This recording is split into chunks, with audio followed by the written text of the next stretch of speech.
वो लड़का मेरा हाथ पकड़ करके ले आया है। लोगों ने कहा कि ना ना, कोई नहीं था तेरे साथ। अब उसने कहा मेरे साथ था, मैं कैसे बताऊं, मैं नहीं चल सकता। गोवर्धन में आ चर्चा नो विषय बनेलो। गामडाना लोकोનું એક મંડળ ગિરિરાજજીની પરિક્રમા માટે બધા આવ્યા હતા અને દંડવતી શિલા અહીંયા ગોવર્ધનમાં ત્યાંથી શરૂઆત કરી. મુખારવિંદ માને છે વૈષ્ણવો જતિપુરામાં, અને ઘણા લોકો અહીંયા ગોવર્ધનમાં ત્યાં માને છે. તો ત્યાં ગોવર્ધનમાં ત્યાં જે લોકો મુખારવિંદ માને છે ત્યાંથી પરિક્રમાનો પ્રારંભ કરી અને બધા પરિક્રમા કરતા હતા. 21 કિલોમીટર પૂરી પરિક્રમા, નાની મોટી બે થઈને 7 કોસ. તો પરિક્રમા કરતા કરતા એમાં એક થોડા પ્રૌઢ કે એના કરતાં થોડા મોટા ઉંમરના 65-70 વર્ષના એક માજી, એક બેન હતા. તો એ થોડા પાછળ રહી ગયા હતા અને એના ગ્રુપના બધા જરા ઝડપથી આગળ ચાલતા આગળ નીકળી ગયા હતા. હવે આ બેન રતાંધળા, આ માજી રતાંધળા. રતાંધળા એટલે એને રાતે ન દેખાય, એની આંખમાં એ ખામી હતી, રાત્રે નહોતા જોઈ શકતા. અને એમાં સાંજ પડવા માંડી. અને એમ થયું કે મારા લોકો બધા આગળ નીકળી ગયા, હું પણ જરા જલ્દી ચાલું, પણ થોડાક કિલોમીટર હજી બાકી હતા. અને વ્રજવાસીઓને તો તમે પૂછો ને કે રાધે રાધે ભાઈ, હજી કેટલું દૂર? બસ પહોંચ ગયે સમજો. આવ એ તમારા ઉત્સાહનું વર્ધન કરે. પહોંચ ગયે, બસ આપ સમજો પહોંચ ગયે, રાધે રાધે એમ કરીને જતા રહે. તો આ બેન માજી બધાને પૂછતા જાય, બોલે બસ આપ પહોંચ ગયે, પણ રસ્તો ખૂટતો જ નહોતો. અને પછી એને દેખાવાનું બંધ થયું, એટલે બિચારા પછી એનું ચાલવાનું મુશ્કેલ થઈ ગયું. પોતાના ટોળીમાંથી કોઈને આમ એકાદ બેને નામ દઈને હાદ કર્યો, પણ કોઈ સાંભળ્યું નહીં, કારણ કે એ લોકો તો ઘણા આગળ નીકળી ગયા હતા. પછી આ બિચારા મૂંઝાણા કે હવે હું ક્યાં જઈશ? મને હવે કંઈ દેખાતું નથી, મારી પરિક્રમા પૂરી નહીં, અને આ લોકો બધા મારા ક્યાં નીકળી ગયા. પછી ઊભા ઊભા રડે. તો ત્યાં એક છોકરો આવ્યો અને એણે માજીને કહ્યું કે રાધે રાધે માએ, કાયો કો રો રહી હે? તો કે બેટા, મારી સાથેવાળા બધા દૂર નીકળી ગયા ને હું અહીંયા એકલી, અને મને રાतना देखा. बोले चलती रहे बस थोड़ी देर में पहुंच जाएगी. बोले मुझे रात में सूझता नहीं है, तो रात में तो जैसे मैं अंधी हो जाती हूँ. वो मेरे साथ वाले निकल गए, मुझे पता नहीं अब मैं कैसे पहुंचूंगी. तो रोने लगी.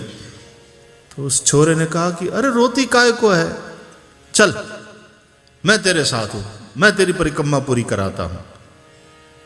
एम करीने एने हाथ पकड़्यो माड़ी. स्पर्श केवो हशे तो ई मां जानती हशे. चल माई, राधे राधे, मैं तेरी परिक्रमा पूरी कराता हूं. ब्रजवासी छोरा मीठा मीठा बोलता रहा. बुढ़िया को सुनने में बड़ा आनंद आ रहा था. कहाँ रहता है? बोले मैं यहीं का हूं, ब्रज का ही हूं. अच्छा, क्या करता है? ग्वारिया हूं माई, गाय चराता हूं. नाम तेरा क्या है? तो मुझे गोपाल कहते हैं. आवा बधा नाम तो व्रज में सामान्य. बुढ़िया ने सोचा कि यहाँ का ब्रजवासी है कोई, ग्वारिया है, गोपाल. बेटा तू मेरी परिक्रमा पूरी करवा दे, मैं तुझे दक्षिणा दूंगी. हाँ हाँ माई, दक्षिणा तो तेरे से मैं लूंगा. वार्ता कहतो जाए, वातो करतो जाए, અને હાથ પકડી અને બુઢિયાને પરિક્રમા પૂરી કરાવી. જ્યાં પહોંચ્યા ને, બોલે પહોંચ ગયે માય, લે કર લે गिरिराज को दंडवत. એમ કરીને એને હાથ છોડ્યો અને બુઢિયાએ ત્યાં દંડવત કર્યા. મારી પરિક્રમા પૂરી થઈ ગઈ. પછી ઊભી થઈ એ બુઢિયા માઈ પોતાના પોલકાના ખિસ્સામાંથી આમ રૂપિયા કાઢી અને એમાંથી એક નોટ આ વ્રજવાસી છોકરાને દેવા માટે, ગોપાલ बेटे तेने परिक्रमा पूरी करा ली मेरी, ले ये दक्षिणा ले. જે કંઈ 50ની નોટ કે 100ની નોટ હશે એ આપવા જાય તો ઓલો હતો જ નહીં. અરે ગોપાલ ये ले ले बेटा अपनी दक्षिणा. गोपाल होय तो दक्षिणा ले. અને गोपाल अरे ओ ब्रजवासी छोरे कहां गया. આમ આંધળી બિચારી આમ જોયા કરે આવલામાં. એમાં આજુબાજુ વાળે જોયું તો કે માઈ કિસકો પુકાર રહી है. बोले वो छोरा जो मेरा हाथ पकड़ करके ले आया, परिक्रमा पूरी करवाई मेरी, नाम गोपाल बता रहा था, मुझे उसको दक्षिणा देनी बाकी. तो थोड़ा लोग बोला अरे माई क्या बोल रही है पागल जैसी, हम तेरे पीछे पीछे ही चल रहे थे, तेरे साथ कोई नहीं था, तू तो अकेली जा रही थी, हम तेरे 10-15 कदम पीछे ही चल रहे थे. तो बुढ़िया बोली कि ना, मैं तो रात में देख ही नहीं सकती, मुझे तो रात में सूझता नहीं. वो लड़का मेरा हाथ पकड़ करके ले आया है. लोगों ने कहा कि ना ना कोई नहीं था तेरे साथ. अब उसने कहा मेरे साथ था, मैं कैसे बताऊं, मैं नहीं चल सकती. अब यहां से मेरे वाले लोग ત્યાં તો એના જે બધા હારે કામવાળા હતા ને ત્યાં એમાંથી એકાદ બે રાહ જોતા હતા. એ કે આવી ગઈ, એ લે આ ગઈ. चल अब. अरे बोले चलूं कहां, पहले उस गोपाल को दक्षिणा तो दे दूं. बोले पागल मत बन, हम तेरी राह देख रहे थे यहां बैठे हुए, हमने तुझे देखा तू अकेली ही आई है. उसने कहा कि तुम लोग तो जानते हो मैं अकेली नहीं आ सकती, मुझे रात में कुछ सूझता नहीं, तुम मेरे गांव वाले हो. अरे गोपाल गोपाल करती बुढ़िया रड़ती रही. एक बात पक्की है कि वह व्रजवासी श्री कृष्ण ही उस छोरे के रूप में आया और मेरा हाथ पकड़ करके मेरी परिक्रमा को पूरा कराया.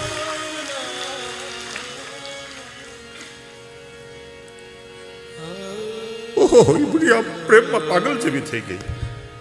અને પછી તો બધાને બધા બુઢિયાને પગે લાગવા માંડ્યા કે ઓ કેવો ભાગ્યશાળી જીવ. અને ત્યાં ચર્ચા થવા માંડી, ચમત્કાર થયો. એટલે મેં કહ્યું ઉભા રહો, ચમત્કાર નહીં, આ ભૂમિ પ્રેમની ભૂમિ છે, અહીંયા અનુભૂતિઓ થાય છે, ચમત્કારની વાત નથી. એ બુઢિયા ભાગ્યશાળી જીવ, એની અનુભૂતિ થઈ. પણ પગે લાગવાનું મન થાય કે આને ઈશ્વર અડી ગયો, એનો હાથ પકડી.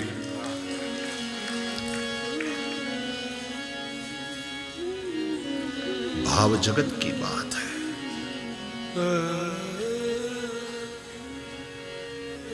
आज पण व्रजवासी भक्तों ने, एवा वैष्णवों ने, एवा संतो महापुरुषों ने एवी लीलाओनी अनुभूति थाय.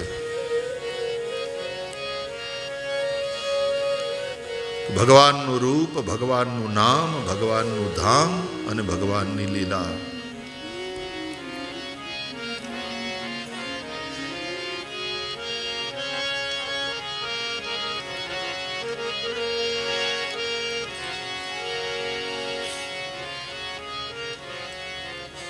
ભગવાનની લીલાઓનું ગાયન શ્રી સુખદેવજી કરી રહ્યા છે. રાજા પરીક્ષિત શ્રવણ કરી રહ્યા છે. કહે છે યત શૃણવતો પૈત્યરતિર વિતૃષ્ણા સત્વંચ શુદ્ધ્યચિરેણ પુંસઃ. જેને શ્રવણ કરવા માત્રથી ભગવાનમાં અરતિ હોય તો એ દૂર થઈ જાય. અરુચિ દૂર થઈ જાય ભજનમાં હોય તો, સંસારની તૃષ્ણા મટી જાય, મન વિશુદ્ધ થાય, ભગવાનમાં પ્રેમ ભક્તિ થાય અને આ કથા સંભળાવીને આપણને ભગવદ વિમુખ કરનારા એવા સંતો મહાપુરુષો પ્રત્યે આપણને સખ્ય થાય, મતલબ એની સાથે નાતો બંધાઈ જાય. તત્પુરુષે ચ સખ્યમ, એનો અર્થ છે પ્રભુના ભક્તો છે મારા સગાને સંબંધી, તૂટી ગ્રંથિ છૂટી મારી માયાની બંધ, આંખ મારી ઉઘડે ત્યાં સીતારામ દેખું, આંખ મારી ઉઘડે ત્યાં નંદલાલા દેખું,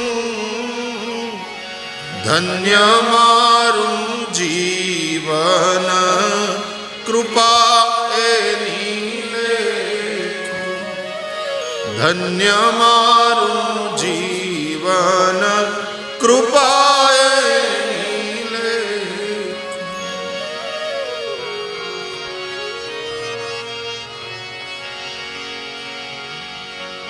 સુખદેવજી વર્ણન કરે છે, રાજા પરીક્ષિત ભગવાન શ્રી કૃષ્ણનું જન્મ નક્ષત્ર આવ્યું, ઉત્સવ મનાવવા લાગ્યા આનંદ યશોદા અને વ્રજવાસીઓ. બાલકૃષ્ણ પ્રભુને પાત્રમાં વિરાજમાન કર્યા છે, બ્રાહ્મણો આવ્યા છે, વેદઘોષ થઈ રહ્યા છે, અભિષેક થયો, ગોપીજનો મંગલ ગીત ગાઈ રહ્યા છે.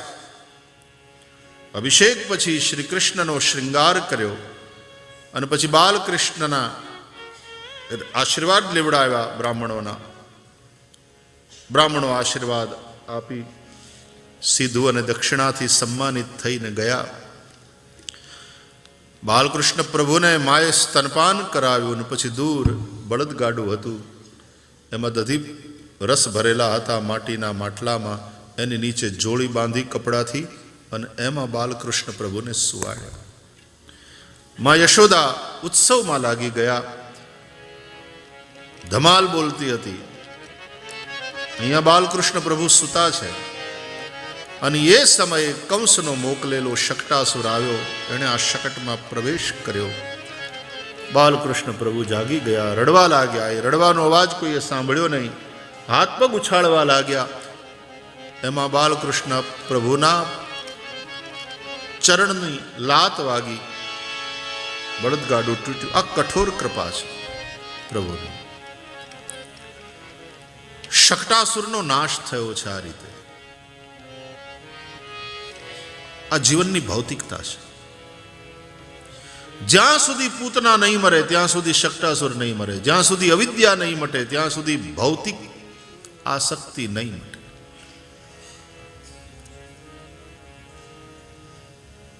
માટલા ફૂટી ગયા, દધીરસ ઢોળાઈ ગયા. આ ગાડું શેનું છે? ગૃહસ્થાશ્રમનું, આપણા સાંસારિક જીવનનું. એને બળદ જોડેલા નહોતા. બળદ એ ધર્મનું પ્રતીક છે. બે બળદ જોડાય, લોક ધર્મ અને વેદ ધર્મ, વ્યવહાર ધર્મ અને પરમાર્થ ધર્મ, આ બે બળદ. અને એ ધર્મના ધોરી જોડ્યા હોય તો જ સંસારના ગાડાને ગતિ મળે. આ ગાડાને ગતિ નહોતી, પડ્યું હતું, જડતા. દધીરસ ઉપર ભર્યા છે, ભોગ પ્રધાન જીવન, ખાઓ પીઓ મજા કરો, આ લાઈફ. પણ એવા ભૌતિકવાદી જીવનમાં પણ યશોદા પ્રભુનો પ્રવેશ કરાવે છે. ત્યાં બાલકૃષ્ણ પ્રભુને આનું નામ જ પુષ્ટિ, કૃપા. કોઈ યોગ્યતા નથી, કોઈ પાત્રતા નથી, અને છતાં એવા જીવનમાં પણ પ્રભુનો પ્રવેશ થાય, આનું નામ કૃપા. પુષ્ટિનો અર્થ થાય કૃપા. પુષ્ટિ માર્ગ એટલે કૃપા માર્ગ. અને પછી પ્રભુએ કઠોર કૃપા કરી. ગાડાને લાત વાગી, ગાડું તૂટી ગયું, બે પૈડામાંથી એક પૈડું નીકળી ગયું, બીજું પૈડું ચક્કર ચક્કર ફરતા ફરતા શાંત થયું. એટલે પતિ ને પત્ની બેમાંથી ઘણીવાર એક પૈડું નીકળી જાય. બીજું પૈડું પછી ધીમે ધીમે ચક્કર ફરતા ફરતા ધીમે ધીમે ધીમે શાંત થાય, અને પછી રસો રસેશ્વરના, એટલે કે એમ સમજી લો ને કે ચાલો ભૌતિક આસક્તિનું પૈડું નીકળી ગયું અને ભગવદ આસક્તિ વાળું પૈડું રહ્યું. એસા કરો ચલો, કારણ કે બેમાંથી એકને ગુમાવવાનું આપણને આમ ગમે એવી વાત નહીં. ઘણી વાર બે ભેગા થઈને પછી ભગવાનની, એનો અર્થ એ થયો કે પહેલાય મકાનમાં રહેતા હતા ને અત્યારે મકાનમાં રહે છે, પહેલાય જમતા હતા ને અત્યારે જમીએ છીએ, પણ હવે આ બધું ભગવાનનું છે. હવે જમીએ તો પહેલા ભોગ સામગ્રી બને, ઠાકોરજીને પહેલા ભોગ લાગે, પછી આપણે પ્રસાદ લઈએ. આટલો જ ફરક પડ્યો. પહેલાંય જમતા હતા ને હવે જમીએ, પહેલાંય મકાનમાં રહેતા હતા અત્યારે મકાનમાં રહીએ, પહેલાંય નવા નવા કપડાં આભૂષણ બધા પહેરતા હતા, પણ અહીંયા તો હવે પહેલાં તુમ હિ નિવેદિત ભોજન કરહી પ્રભુ પ્રસાદ પટ ભૂષણ ધરહી તસ્માત અસમર્પિત વસ્તુનામ ત્યાગ. ભગવાનને સમર્પિત કર્યા વગર કોઈ વસ્તુ ન લેવાય. આવી એક ભક્તિ માર્ગીય પરંપરા જેના ગૃહસ્થાશ્રમમાં આવે, એ ક્યારે આવે? ભગવાન શક્ટાસુરનો ભંગ કરે, શક્ટાસુરનો નાશ કરે. પછી પ્રભુએ તૃણાવર્તનો ઉદ્ધાર કર્યો. વંટોળિયાનું રૂપ લઈને આવ્યો હતો, આંધીનું રૂપ લઈને આવ્યો હતો.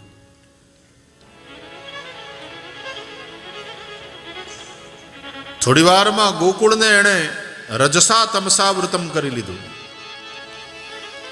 રજ ધૂળ, તમ અંધારું. એનો અર્થ ગોકુળ એટલે ઇન્દ્રિય સમૂહ, એમાંથી રજોગુણ અને તમોગુણનો પ્રભાવ પ્રભુએ સમાપ્ત કર્યો, અને ત્યારે સત્વગુણી ભક્તિ પ્રગટ થઈ. રજોગુણને કારણે ચંચલતા, તમોગુણને કારણે જડતા આવે જીવનમાં. જેણે ભગવાનની ભક્તિ કરવી છે એના જીવનમાં ધીમે ધીમે ધીમે સત્વગુણ વધતો જાય, એ જરૂરી. ભગવાન જ કૃપા કરી અને સત્વગુણનો પ્રભાવ વધારે, રજોગુણ અને તમોગુણનો પ્રભાવ ખતમ કરે. એવા સત્વના સમુદ્ર જેવામાં યશોદા બાલકૃષ્ણ પ્રભુને ગોદમાં લઈને બેઠા છે, દૂધ પીવડાવે છે, સ્તનપાન કરાવે છે. માને એમ થયું આ વધારે પીશે, અપચ થઈ જશે, અપચો થઈ જશે, આજે આ ધરાતો જ નથી. જેવા છાતીથી છોડાવે તો રડવા માંડે, એટલે વળી પાછો છાતીએ લગાડી અને એને સ્તનપાન કરાવે. આ છોડવા જ તૈયાર નથી. માને ચિંતા થઈ, આ ક્યારનો દૂધ પીએ છે, આનું પેટ ભરાતું નથી. માએ પછી આમ કમરમાં ગલીપચી કરી. બાલકૃષ્ણ પ્રભુ હસી પડ્યા, હસ્યા અને મુખ ખોલ્યું, છાતીથી અળગા કર્યા કે હવે હુઈ જાય તો હારું. બાલ કનૈયાએ આંખો બંધ કરી, હાથની મુઠ્ઠી બંધ છે. આળસ મરડી માના ખોળામાં સૂતા સૂતા બગાસું આવ્યું, નનકુડું એવું મુખ ખુલ્યું, અને માએ ભગવાનના મુખારવિંદમાં આખું વિશ્વ જોયું. શા માટે વિશ્વ દેખાડ્યું? કે ભગવાને કહ્યું કે માં, હું બહુ દૂધ પીઉં છું તો તને ચિંતા થઈ, મને અપચો થશે.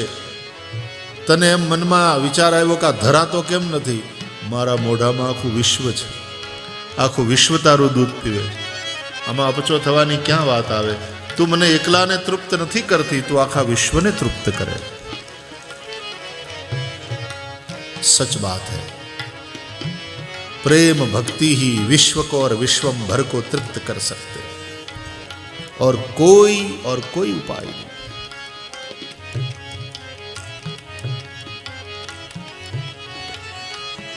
गर्गाचार्य महाराज આવ્યા, યાદવોના પુરોહિત, અને એમણે આવીને નામકરણ સંસ્કાર કર્યા ગૌશાળામાં. મોટા રોહિણી પુત્ર છે, એનું નામ પાડ્યું રૌહિણેય. બલ, રામ, સંકર્ષણ, આવા એના નામ પાડ્યા. યશોદોત્સંગ લાલિત પ્રભુનું નામ. એમ કહ્યું કે તમારો આ બાળક દરેક યુગે અવતરે છે, દરેક યુગમાં એના વર્ણ અલગ અલગ. સત્યયુગમાં એનો શુક્લ વર્ણ, ત્રેતામાં રક્તવર્ણ, દ્વાપરમાં પીત, ઇદાનીમ કૃષ્ણતામ ગતઃ. આ વખતે કાળો છે એટલા માટે એનું નામ કૃષ્ણ. વસુદેવાત્મજ પણ રહ્યો માટે વાસુદેવ પણ કહેવાશે. નામકરણ કરી અને ગર્ગાચાર્ય બોલ્યા કે નંદ બાવા ગુણોમાં નારાયણ સમાન છે. આની ઉપાસના કરીને તમે અનેક સંકટોને પાર કરી જશો.